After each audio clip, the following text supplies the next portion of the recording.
In today's video, I'm going to show you how to change keyboard shortcuts in Firefox in just a few quick steps. This is a really useful trick if you want to customize your browser experience and make your most used actions faster and easier to access. Whether you want to change a shortcut because of comfort, workflow, or just personal preference, Firefox makes it simple once you know where to look. If this video helps you out, make sure to hit the like button and subscribe for more easy tech tutorials just like this.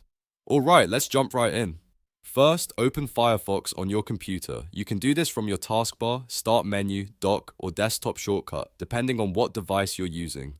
Once Firefox is open, click into the address bar at the top of the browser. Now type about keyboard and then press enter. This will take you to the keyboard settings page inside Firefox where you can view and manage shortcut options. On this page, look for the keyboard shortcut you want to adjust.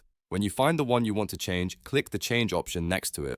After that, you can assign the new shortcut you prefer. Just make sure it's something easy for you to remember and not already being used by another command. Once you've selected or entered your new shortcut, confirm the change and continue with any on-screen prompts if Firefox shows them. That's really all there is to it. In just a few clicks, you can personalize Firefox keyboard shortcuts to better match the way you work. This can save time every day and make browsing feel a lot more efficient. If this tutorial helped you, please give it a like. And don't forget to subscribe for more simple how-to videos. Thanks for watching, and I'll see you in the next one.